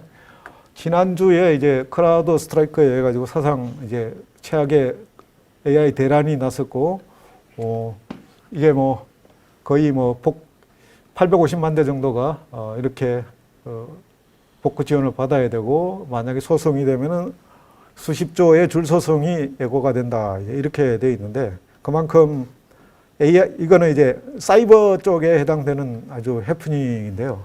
재미있는 것은 사이버 보안을 유지해야 될 그 보안 회사가 자기 그 보안 프로그램 패치하다가 이렇게 엄청난 뭐 역사상 최고의 어떤 사건을 일으키는 이와 같은 것들이 있는데, 결국은 제대로 관리되지 못하면은 이와 같은 일이 일어나고, AI는 뭐가 잘못되더라도 아직은 뭐 이 정도의 사건이 일어날 타임은 아닐 수 있지만은 앞으로 어떤 일이 일어날지 이제 모른다라고 하는 게 있고요. 그리고 이제 군사용 AI는 이제 챗GPT나 MS가 그 이전에는 이제 군사용에 활용되는 것을 사실상 금지했었는데 그렇지 않다라고 이제 바뀌었고, 그다음 이 우크라이나 전쟁에서는 AI가 인간을 살상한 첫 전투가 하나가 벌어졌는데, 이것은 뭐 다름이 아니고 AI 탑재한 그 드론이 가다가 러시아의 제밍을 받으니까 그때부터는 AI가 단독으로 행동을 해가지고 러시아 전차를 공격해서 무력화시켰다라고 하는 겁니다. 그러면 그 안에 사람이 있었겠죠. 근데 그 이전에 이게 이제 의미가 있는 사건인 것은, 그 이전에는 사람을 이제 죽이는 이런 부분, 살상에 대한 부분은 반드시 사람이 결정을 했어요. 인간 오퍼레이터가 보면서 저기 표적이 있다, 저거 떨어뜨려라, 뭐 그러면은 그때 떨어뜨리는데, 지금 이 케이스는 AI가 자기 혼자, 물론 제밍 때문에 사람의 통제를 못 받은 건 있지만은 그 순간부터 그냥 혼자가 된 거죠. 자기 스스로 결정해서 공격해서 무력화시켜서 사람을 살상하는 이런 일이 벌어졌다. 이게 이제 위험하다라고 하는 것이고, 라벤더 아까 말씀드렸는데, 그냥 이게 한번 잘못하면은 무고한 사람도 죽일 수 있는 이런 위험한 거에 라벤더야, 이제 이렇게 돼버릴 거예요. 그 다음에 뭐 이건 보신 경우도 있겠지만은, 미 공군 훈련할 때 훈련 요원이 뭐 이렇게 하지 마, 뭐 그러니까 자기가 점수를 잘 따려면은 방해가 되는 요소를 없애야 돼. 그게 자기 통제하는 사람이야. 그러니까 그러면 사람을 공격해. 그러니까 사람 공격하면 감점이야. 그러니까 이런 명령을 내가 받으면은 안 되니까 통신탑을 또 파괴해. 이게 이제 AI 반응이었다라고 하는 건데, 이거 뭐 상당한 그냥 이게 그냥 나온 이야기가 아니라면 상당히 좀 우려스럽죠. 그 다음에 한편으로는 생물학 무기에도 이제 될 수도 있다라고 하는 거고, 이런 부분은 뭐 그냥 넘어가겠습니다. 이렇게 AI가 위험하니까 이제 규제를 해야 되겠다라고 해서 나오는 것이 AI 규제입니다. 이게 거의 판박이인 게, 핵무기가 나왔을 때 어떻게 하면은 이제 핵을 규제해야 되느냐 해서, 가장 지금 핵 규제의 대표적인 것은 이제 북한이죠. 대북 제재, 핵 개발로 인해 가지고 대북 제재를 받으면서 그 어려움 끝에 뭐 계속 또 유지하고 있는 거고, 그 패턴을 그대로 사이버전에도 이제 적용해서 사이버전에도 많은 규제가 있습니다. 그리고 이제 그 규제가 AI로 바로 넘어와 버렸어요. 이렇게 AI가 어느 순간 규제를 받을 만큼 빠른 속도로 이제 변화가 됐다는 것은 그만큼 AI가 위험하다라고 하는 것이고, 그 핵심 중에 하나는 AI가 살상에 자기 스스로, 그러니까 사람에 의해서 살상을 하는 게 아니고 자기 스스로의 판단으로 살상을 할 수 있다. 이게 가장 큰 위험이다. 이렇게 이제 보실 수가 있고요. 그 다음에 이걸 규제하기 위해서 글로벌 규제는 작년도 블래틀리 선언을 통해 가지고 구체적인 규제에 대한 부분이 있었고요. 대표적으로 미국이 규제하고 있는데, AI는 군사 AI는 무조건 통제돼야 되고, 그 다음에 군사적 AI 개발 및 전개 시는 고위 정부 관료의 감독을 보장받아야 된다. 이렇게 바뀌고 있고 이것을 이제 체계화하고 제도화하는 것 중에 하나가 RMF라고 있는데 이 RMF는 원래 2013년도에 사이버 분야에서 만들어진 것이고 미국의 국방 사이버 관련 프로젝트에 참여하려면 반드시 이걸 준수해야 된다라고 해서 우리가 F-35를 들여올 때도 이제 이걸 준수를 적용을 했습니다. 그래서 이 부분을 이제 AI 쪽에도 적용해서 앞에는 사이버 RMF라고 했는데 미국은 이제 AI RMF를 니스트 주관으로 만들어서 작년도에 이제 발표를 했고 미국의 이건 이제 일반 영역이고 국방 영역에 다시 국방 이제 AI RMF를 만들면서 국방 영역에 AI 관련된 프로젝트에 참여하려면은 이런 그 AI RM 국방 AI RMF를 적용을 해야 된다라고 하면서 AI에 대한 어떤 규제와 안전성 확보에 노력을 하고 있고 그 다음에 이제 국제 협력을 통해서도 서로 노력을 하고 있는데 이게 이제 군사동맹, 경제동맹, 기술동맹 이렇게 해서 작년도에 워싱턴 선언을 통해서 주로 사이버 쪽에 이런 동맹을 더 강화를 했는데 이런 부분을 통해 가지고 이제 핵우산이 사이버 우산으로 전환이 됐고 앞으로 또 이것이 AI 우산으로까지 확대될지 여부는 서로 뭐 얼마만큼 동맹을 강화하느냐에 달려 있고 또 미국 대선 결과에도 달려 있지 않겠느냐 하는 이제 그런 생각이 듭니다. 뒷부분은 빨리 지나왔는데요. 이제 시간이 됐기 때문에 결론 내리고 마치도록 하겠습니다. 최근에 전쟁은 미래에 펼쳐질 AI전의 양상을 예고했었고 그 다음에 앞으로 국가별 AI 수준에 따라서 전쟁이 이제 사람 대 사람에서 AI 대 AI 전쟁으로 바뀔 것이다. 그 다음에 국제적으로는 미국과 중국의 AI 패권 전쟁은 뭐 핵심이 군사 안보 분야 때문이다. 이렇게 이제 볼 수가 있고요. 한국군은 아까 말씀드렸듯이 이렇게 쭉 진행이 되고 있고 핵동맹, 사이버 동맹을 거쳐서 이제 AI 동맹으로까지 발전될 수 있는 여건을 만들 필요가 있다라고 하는 것이고 좀 군사 분야에서는 가장 제가 생각할 때는 중요한 부분이 이런 AI 전략가를 양성하는 것이 아주 급선무이겠다 이런 생각이 듭니다.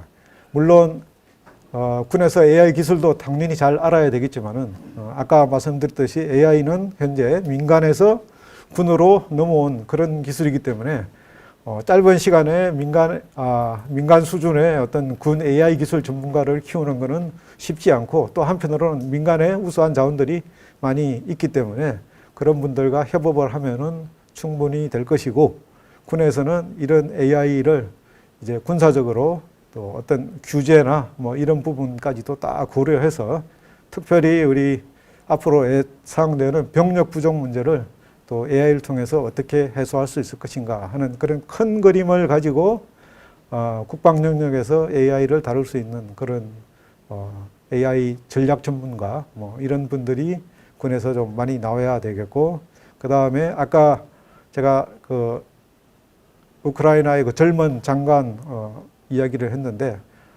이 AI도 마찬가지로 우리 국내 혼자만 할 수 있는 그런 특히 군사 영역에서는 그런 부분을 넘어설 수 있기 때문에 어떤 글로벌 리더십을 가지고 갈 수 있는 그런 또 리더십을 발휘할 수 있는 사람 이런 사람들이 키워져야 되겠다는 그런 생각이 듭니다. 예, 시간이 조금 지났네요. 예, 여기까지 하고 마치겠습니다.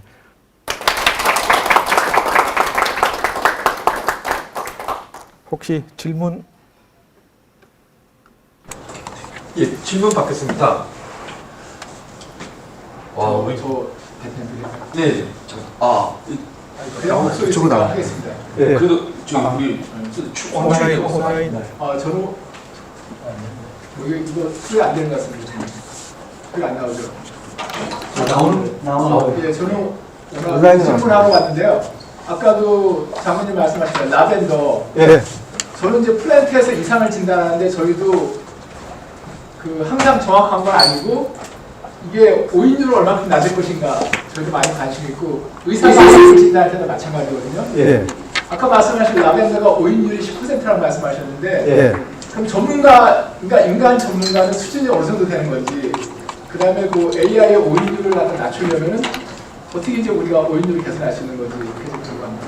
그 부분에 대해서 직접적으로는 이제 저도 잘 모르거든요. 오인율이라고 하는 거는 어떻게 보면은 인간이 제가 거기에 나온 걸 보면은 인간이 판단하는 것 대비 AI가 라벤더가 판단하는 것이 차이가 난다 이거보다는 그 결과를 가지고 이야기하는 것 같아요. 그러니까 이 폭격을 했는데 이게 그 암살 대상자인 줄 알고 내가 했는데 보니까 죽은 사람이 민간인이더라. 이렇게 판정한 게 아닌가 그렇게 생각이 듭니다. 예. 박장님 설명 잘 들었습니다. 사이버 전문가시기 때문에 사이버 차원에서 아까 카운터 AI, 네. AI를 어떻게 대응할 것인가를 잘 설명을 해주셨는데요. 제가 생각해도 뭐 북한이 지금 생성형 AI라든지 이런 뭐 여러 가지 데이터들을 많이 가지고 또 무기도 만들고 시스템도 개발하고 있지 않은가 그렇게 생각이 되는데 아까 그 비슷하다고 이제 말씀을 하셨는데 방어체계가 조금 더 구체적으로 어떤 차원에서 비슷한지 또 차이점도 있을 것 같은데요. 예, 비슷한 점과 이제 차이점은 이런 건데 일단 먼저 차이점부터 말씀을 드리면은 이제 AI에 대해서 AI가 정상적으로 동작이 되는 가운데서도 우리를 보호하려고 하는 그러니까 적의 AI는 정상 기능을 해요. 그런데 정상 기능을 하지만 우리가 보호되어야 되는 그런 부분이 이제 차이인 것이고 또 같은 부분은 이 모든 것들이 다 사이버 공간에서 이루어지기 때문에 그것이 AI 공격 무기든 사이버 공격 무기든 본질은 변함이 없다. 라고 이제 본다면은 이제 같은 부분, 그러니까 비슷한 부분인데 먼저 부분을 말씀을 드리면은 상대의 AI는 정상적으로 동작을 하는데 우리가 이제 거기에 대해서 방어하는 방법은 이럴 때는 AI가 센서가 달려가지고 예를 들어 어떤 비행장을 공격하기 위해 가지고 아니면 특정 전투기를 공격하기 위해 가지고 걔가 좌표를 가지고 찾아오는 경우도 있겠지만 영상을 통해 가지고 딱 보니까 이게 비행기야. 그러니까 이게 폭격해야 되겠어. 이제 이렇게 할 때 우리가 거기에 뭐 디코이 같은 거, 그러니까 모형으로 만들어 놓고 진짜 전투기는 숨겨놓고 그 가짜 전투기를 밖에 내놨을 때 경우에 따라 AI가 이것을 어떻게 인식할 수 있느냐. 한마디로 센서와 그 판단을 쏘기는 이와 같은 방법들을 동원한다라고 한다면 그것은 이제 차이가 기존의 사이버 AI, 사이버 방어와 차이가 이제 될 수도 있고요.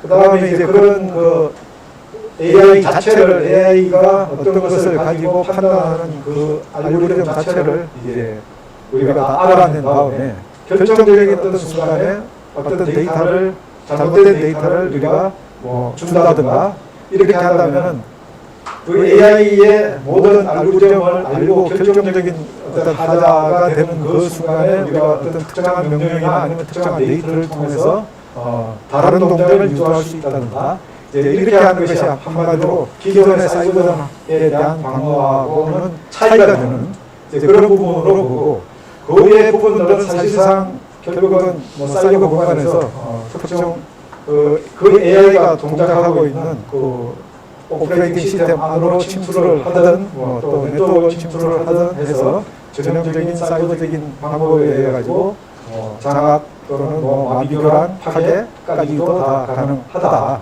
그렇게 보고 또 다르게는 그런 전자전적인 수단에 의해 가지고 러시아가 우크라이나에 드론을 처음에 이제 제밍을 한 것은 제어심오한 제밍을 했던 거거든요. 제어심오한 제밍을 했기 때문에 그 AI는 그 제어심오에 의해 가지고 기존의 드론은 제어신호가 끊기니까 그 다음부터는 AI가 자율비행으로 돌아가 버렸고 그러니까 러시아는 대응을 못했는데 그 AI에 대해서 강력한 전자파를 이제 쏘게 되면은 이 자체가 그 드론에서 동작하는 AI는 그 안에서 어떻게 보면은 뭐 소형 PC 안에서 돌아가는 것과 같으니까 그 PC 자체를 전자파로 어떻게 보면은 손상을 주거나 아예 파괴를 시켜버립니다. 그러면은 그런 더 이상의 AI가 기능할 수가 없게 된다. 물론 이제 그런 부분을 기존의 어떤 호나 뭐 이런 걸로 타격 수단으로 격추를 시킬 수도 있겠지만 사실상 드론을 기존의 재래식 타격 수단으로 하는 것은 어렵기 때문에 최근에 나오는 부분들은 전자파나 또는 레이저로 파괴하는 그런 방법들을 찾고 있죠. 박 장관님이 그 국방부에 가까이 계시니까 이런 분야들을 정책적으로 좀 잘 말씀을 좀 하셔가지고 좀 반영이 좀 됐으면 좋겠습니다. 예. 예. 듣고 보겠습니다.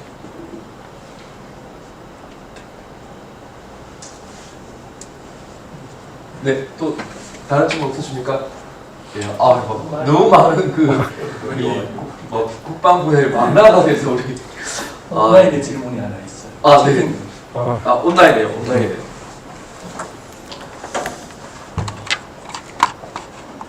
우리 박윤재 선생님, 인공위성을 통해서 AI 통제를 하는데 러시아 인공지능, 인공위성, AMP 폭탄 예방하는 방법? 굉장히 영화를 하는 것 같은데. 박윤재 선생님, 이왕이면 저기 마이크로 음성으로 한번 질문을 해주시죠. 여기 박종일 장군님한테. 박윤재 선생님. 다른 분 지금 온라인에 계신가요? 예, 계시는 것 같아요. 있는데, 오른쪽 아래 여기 있는데. 예. 그냥 일단 질문이 채팅방에 온 질문이 인공위성을 통하여 AI 쪽 통제를 하는데 러시아의 인공위성 EMP 폭탄을 예방하는 방법. 이게 이제 매우 어려운 질문이긴 한데 마지막 부분을 보면 EMP 폭탄을 예방하는 방법 이렇게 이제 되어 있는데요. EMP에 대해서 이제 방어하는 방법은 크게 두 가지입니다. 이제 시설에 대해서 방어를 하는 방법과 그 다음에 장비에 대해서 방어를 하는 방법인데, 뭐 예를 들면 여기 있는 이 건물 전체를 EMP 폭탄이 터졌을 때도 방어를 하려고 한다라고 한다면은 기본적으로 이제 바깥쪽에는 EMP 차단 뭐 필름이나 그런 소재들 이런 것들을 통해 가지고 건축을 할 때부터 이미 이제 EMP를 방어할 수 있는 그런 기준에 맞는 건축을 하는데 여러 가지가 좀 복잡합니다. 그런 이 EMP가 이제 한마디로 전파이기 때문에 통과 못하게 필름으로 막거나 그런 소재를 막거나 이런 방법이 있고요. 그 다음에 안테나를 통해서 또 들어오기 때문에 그런 안테나를 통해서 유입되는 부분도 차단을 하거나 또 필터링을 옆으로 빼거나 하는 그런 방법이 있고, 그 다음 전기선, 그 다음에 또 이제 배관, 이런 데를 통해서도 들어올 수 있기 때문에 그런 모든 것들을 기준에 맞게 이제 건축을 해야 되는 부분이 있고요. 건물에 대한 EMP 방어는 그런 식으로 하고, 그 다음에 저희가 사용하고 있는 PC라든가 뭐 다른 서버라든가 이런 부분은 각 부분별로 EMP 방어가 되는 그런 어떻게 보면은 거기에 맞게 처음부터 제작을 하든가 아니면 거기에 맞게 보호될 수 있는 그런 어떤 뭐 변환 형태도 있고 각각 다른 형태들이 있는데 그 안에 이제 집어넣고 해야 되고, 렉 같은 경우에도 EMP 방어가 되는 렉이 있고 또 그렇지 않은 렉이 있고 이렇게 되어 있기 때문에 그 모든 부분들을 EMP 기준에 맞게 해야 되고, AI가 돌아가는 그 체계도 똑같은 그런 체계에서 돌아가기 때문에 이것은 기준은 같다고 보면 되겠습니다. 크게 예. 네, 말씀 들리세요? 예, 들립니다. 예. 지금 미국이 이제 우려하는 것 중에 하나가 지금 러시아가 우주상에서 예. 인공육성들을 갖다가 EMP 폭탄을 통해 가지고 인공육성들 전체적으로 엉망진창으로 만드는 경우를 갖다가 굉장히 우려하는 것 같은데, 그러면 미군 전체의 그 국방 체계가 무너지는 그런 형식이 되는 것 같아요. 그래서 이 부분에 대해서 이제 어떤 방식으로 프로 앞으로 갈 방향인지 해가지고 그 부분이 궁금해서. 예. 그러면은 그건 제가 말씀드렸던 거는 이제 지상에 있는 부분들에 해당되는 것이고요. 예. 이제 우주 공간에서 이제 한마디로 EMP 폭탄이 터져서 그 위성이라든가 우주 공간에 있는 것들이 파괴될 수가 있는데 그걸 어떻게 막을 수 있느냐, 뭐 이런 질문이신 거죠? 예. 예, 그 부분에 대해서는 제가 우주 쪽은 뭐 전문이 아니라 말씀을 드리기는 어렵지만은 그 이전에 올라가 있는 여러 가지 위성들이나 우주에 있는 그런 체계들은 기본적인 어떤 태양에서 오는 또는 우주에서 오는 그런 다양한 어떤 유해한 파장 또는 유해한 요소들로부터 막을 수 있는 그런 기본적인 보호 장치는 되어 있는 것으로 알고 있고요. 그게 그러니까 핵 EMP탄이 터졌을 때도 여전히 유효할지에 대해서는 제가 잘 모르겠습니다. 만약에 그게 안 된다면은 당할 수밖에 없죠. 감사합니다.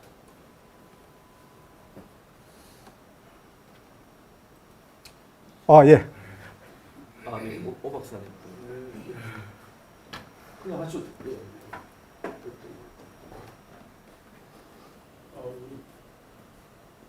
장군님 강연을 아주 감동을 들었습니다. 저희가 육사를 갔으면 사관학교 36기에 해당이 되는데 육사를 가고 싶었지만 달리기를 잘